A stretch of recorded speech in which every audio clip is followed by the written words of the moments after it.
What's up, everybody? Today we are working on some mix tweaks for my good friend Raleigh Heckle. He's composed this incredible new song, and I've done a first mix of it for him and sent it to him, and then he sent back some tweaks that he would like to the mix. So I just wanted to walk everybody through my process for doing mix revisions, how I think about things, how I set things up, and yeah, hopefully you'll find it interesting.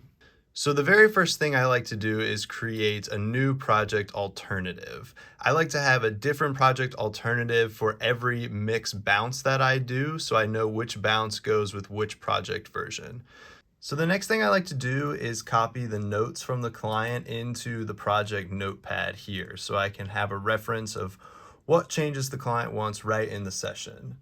So Raleigh's really great with his notes. He's very thorough, very detailed, which I really like, really helps me get the end result faster and more correct for the client. And he's even done volume adjustments, just quick edits, and then other more kind of creative things in two different sections, which is really awesome. So what I'm going to do now is I'm going to go through and I'm going to tackle first just the volume adjustments, the easy, quick things, and then I'll spend a little more time on these more creative edits. Sounded pretty good to me. I'm really happy with the work that I did, and I freaking love this song. Great job, Raleigh. This tune is a banger. Here's another little interesting bit. In this acoustic lead part in the second verse, I had actually messed around with the attack time on the compressor a lot for this part because I felt it was actually a little too sharp. Originally, I had gone with like a really slow attack and quick release. No, sorry. I originally went with a slow attack and slow release to kind of let it sound a little more natural. But as I was listening through, as I was mixing the first mix, I thought like it's just too sharp. It's too biting. So I actually dialed the attack way quicker on the compressor so it would grab more of that transient. But Raleigh has told me in his notes that he doesn't think the attack is coming through as much as he would like. He's saying the attack of it sounds a little weak. So in that case, I know exactly what the issue is. I've made the attack on this compressor too fast. I need to slow it down and let more of that transient come through. So I'm using the FG Stress, the distressor emulator from Slate Digital, which I absolutely love. And this is how I had it set. You can see it's at like a 1 millisecond attack, so they're whatever one means on the on the distressor, fast. And so I'm gonna slow it down to like 8. And I think that worked out pretty well. It definitely brought a lot of the attack sound back into the guitar. And that's something you got to watch out for with compression. Attack and release times are really, really important into how much tone shaping there is going on when you use a compressor. It's not just about making things louder. Compressor is also a tonal shaping tool. Try to understand how the attack and release knobs really affect the tone of the instrument you're compressing, and don't just focus on the overall volume change that compression can give. So next up, we've got some more creative notes, and Raleigh did a really helpful thing with one of them, which was give me a reference song. He's talking about maybe flanging everything for a beat or a bar in a transitional part of the song.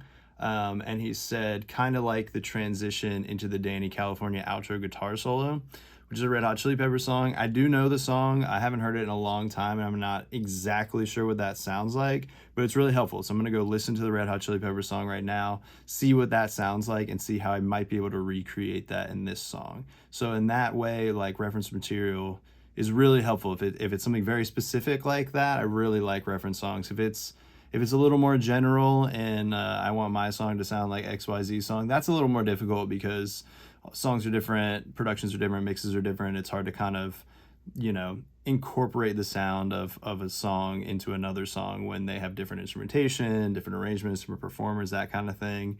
But for something like this, it's a very specific effect. I like the effect in this song, and I might want to recreate an effect like that in my song. That's super helpful. So I'm going to go listen to Danny California and see if we can make that effect happen. So I've listened to the part in Danny California, and it is kind of like a phaser flanger across the whole mix. It sounds like just for one bar right before the outro guitar solo. So I'm going to try that and see if it works in this song. Also, I loved this album when it came out. I was in high school, maybe junior year. Man, great record. All right, so I think I'm happy with that. I ended up going for a pretty subtle flanger on everything for that little transition to the second verse.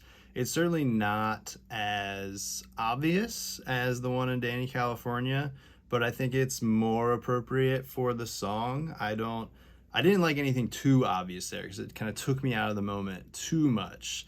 And it really just needs to be a transition in sound to this new part of the song, which does have some more effects on things in the previous sections. So I think this works. I think it's a good start anyway. I'll see what Raleigh thinks about it and we'll tweak from there. The very last tweak he has raises an interesting point. So he wants to hear maybe a potential of something different than what's in the mix, but he likes what's in the mix as well. And in scenarios like this, what I like to do is I like to print a version of the mix with all the other tweaks, except for the one that's kind of a choice. Maybe I want it like this, maybe I want to keep it the way it is, type of thing. And then I'll do another version with that tweak. So we'll have two options. We'll have option A, which has all the tweaks except for the one that's a maybe, and then an option B, which has all of the tweaks, including the one that's a maybe. So when artists want to hear different versions of different tweaks, I'll give them different mix versions. So in this case, what I'll do is I'll print mix version 2, which will have all of the tweaks except the maybe one, and then mix version 2.1, which will have all of the tweaks and the maybe tweak. So that's how I go about that. And we're trying to address the drums in the second verse, which have some effects on them, and he wants to hear some different options as far as effects go. So it's this track right here. Right now I have a phaser automated on it and some distortion going on. He wants to hear potentially a darker sound, so I'm going to try EQ first, then I might try some different samples. Yeah, we'll see how we get on. So I think I hit on another cool idea for how to affect the drums in this section of the song. I had said I might mess around with EQ, but what I actually ended up doing was on the Decapitator, my all-time favorite plugins, it has this tone knob right here. And so we had been pretty much all the way bright before, and now I've gone way more dark. So that's definitely taken it to a darker place, and that was the note, was he wanted to hear maybe a darker version of distortion on these drums in this section. So yeah, Decapitator for the win again.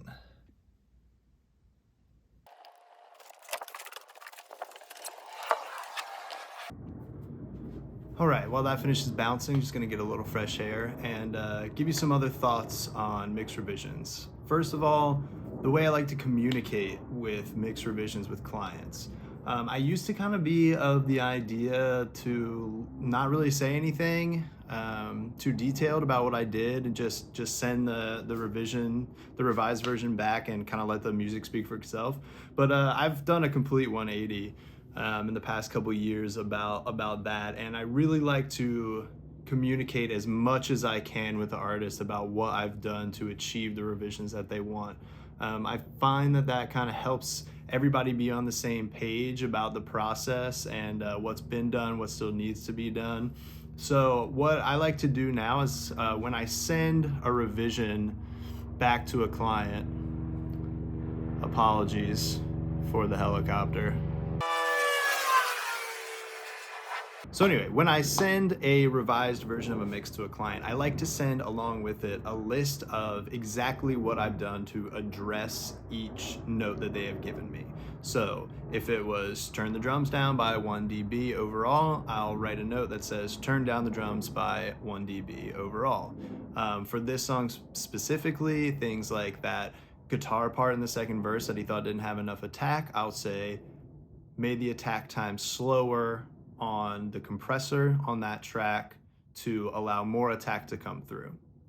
And for the more creative things like the flanger going into the second verse, I'll describe a little bit about what I did, say, a 30% mix on this type of flanger to be a little more subtle than it is in Danny California, but I think that works better for this song, something like that. So yeah, I just try to be really, really thorough and open and honest and communicative with my clients about exactly what I've done to achieve the tweaks, the revisions that they would like. And yeah, like I said, that's kind of a newer part of my process, but I find it really helpful, and it kind of helps prevent those log jams that can happen sometimes in communications with clients when nobody knows exactly what's the right thing to say, or what might offend someone, or how to express yourself to get what you're looking for out of your music. So yeah, I just try to be as communicative as possible to prevent that from happening. And that kind of leads me to my final point about mixed revisions, which is it's a part of the process of mixing. And a lot of times young mixers, myself included, can get really offended by getting a big long list of revisions back from a client. And it can make you feel like you haven't done your job well, or that you failed in some metric. But that's not the case at all. The best mixers in the world get revisions from clients on a daily basis. Certainly nobody's perfect, but the point really is that you aren't in the client's head, so you can't know exactly what they want about every decision in a mix. And also, at the end of the day, it's not your song. It is the client's song. And the number one goal should be making the song sound like the client wants it to sound. The goal is not to make it sound how you think it should sound. The goal is to make it sound how the client thinks it should sound. And the only way to do that is to, like I said, be very communicative with them and create a space and a working environment where they feel comfortable enough with you to give you notes without worrying about how that might affect your mood, your emotion, your relationship with them, or anything like that. Revisions aren't intended to demean or be critical. They're in service of the song. And so, especially young mixers, I want you to keep that in mind always, that revisions don't mean that you're a bad mixer. Revisions mean you're getting closer to the perfect mix for your client, and that's the goal at the end of the day. So revisions are a huge part of the process, a really important one, and should be treated with humility, but also with reverence for the artist's intention, because at the end of the day, that's what we're trying to get across. We're trying to get the artist's intention and the best version of the song in the artist's eyes out to the world. And so one of the best ways to do that is to go through this revision process with the artist. Keep it open, keep it honest, keep it light, keep it fun. Don't ever, feel bad about it or express something negative to the artist about revision. That's not the point.